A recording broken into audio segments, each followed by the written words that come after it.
Conocer que Dios es Dios. Conocer que Dios es Dios. Muy bien, hermanos, comencemos.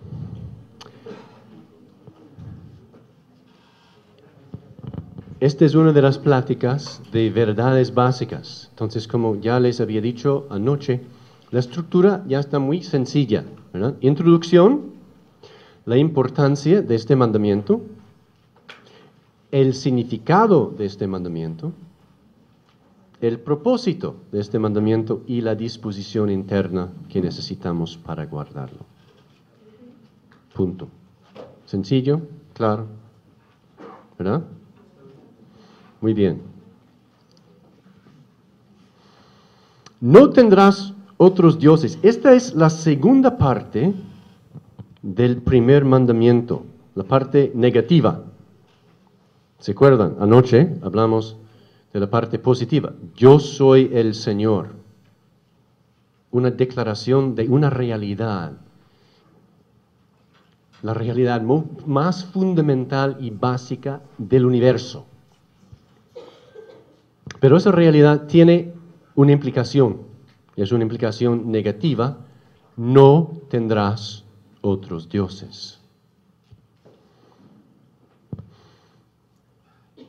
Muy bien, vamos a hablar entonces de la importancia de este mandamiento.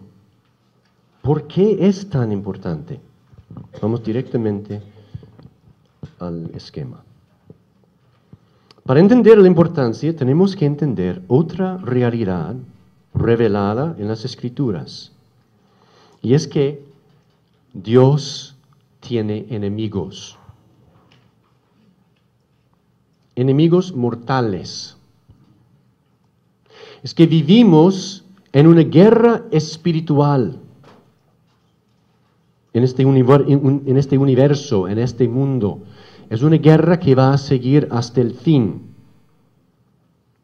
cuando el Señor acabe con todo. Y para entender la importancia de este mandamiento, tenemos que tener esa perspectiva de la guerra espiritual y de los enemigos del Señor. Empecemos pues con Génesis, capítulo 3. Y el comienzo de los problemas para el género humano, con la caída de Adán y Eva. La serpiente era el más astuto de todos los animales del campo que el Señor Dios había hecho. Y dijo una serie de cosas, Eva respondió, y replicó la serpiente a la mujer: de ninguna manera moriréis.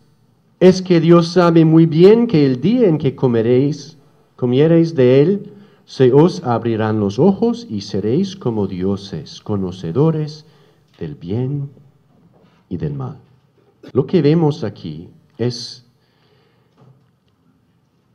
lo que las Escrituras nos dan como el arquetipo, como el modelo de todo pecado. El primer pecado nos da como el modelo de todo pecado, que tiene que ver con la guerra espiritual, con la seducción de parte de Satanás,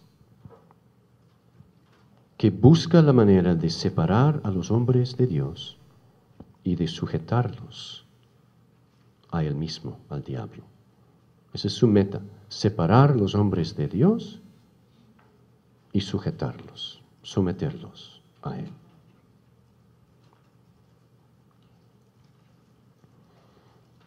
Lo que hace el enemigo del Señor en el jardín no es una cosa ligera, no es como, pues esto se puede arreglar fácilmente.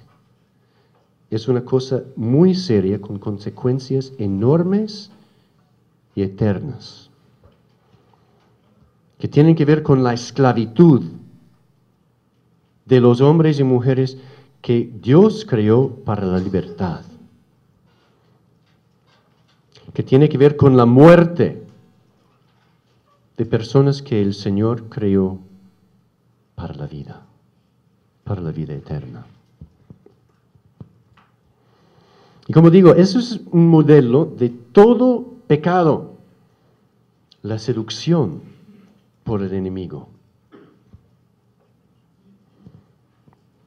Lo vemos muy claramente en una de las cartas de Pablo, San Pablo, a los Corintios. Él dice en la segunda carta a los Corintios, en capítulo 11, está un poco desesperado con los Corintios porque están como perdiendo su vía. Y él dice, pero temo que al igual que la serpiente engañó a Eva con su astucia, se perviertan vuestras mentes apartándose de la sinceridad con Cristo. Un modelo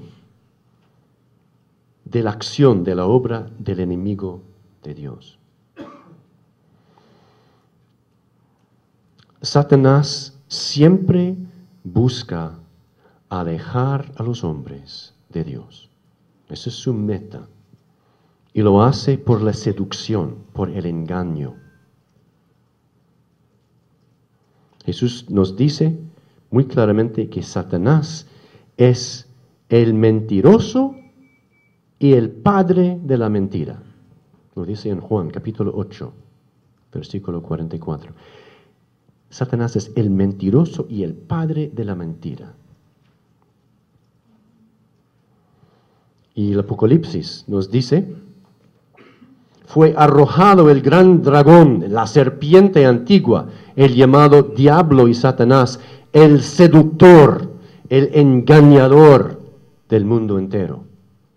Ese es el perfil del enemigo de Dios.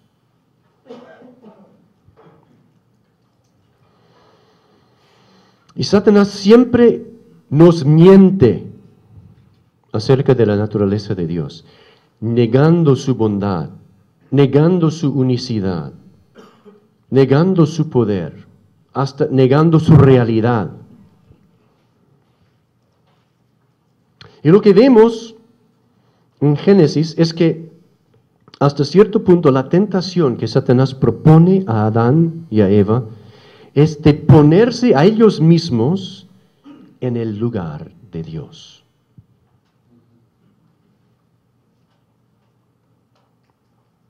Ese es el pecado de Satanás mismo. Y él quiere que lo sigamos haciendo lo mismo, poniéndonos en el lugar de Dios.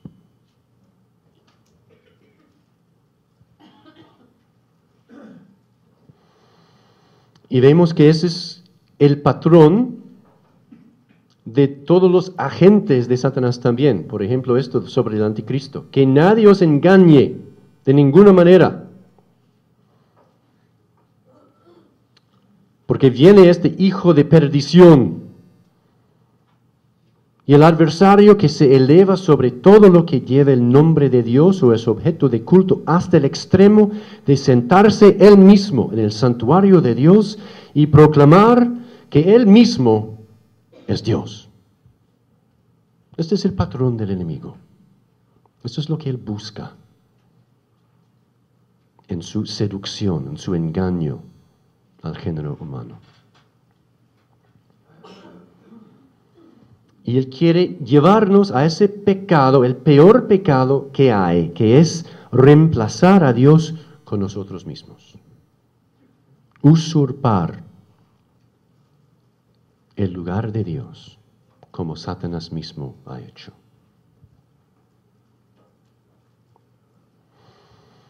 Y hay otros pecados no tan graves como ese pecado fundamental, pero en la misma línea. Cualquier manera de tomar el lugar de Dios. Cualquier manera de hacer de nuestro bienestar, de nuestra gloria, algún Dios.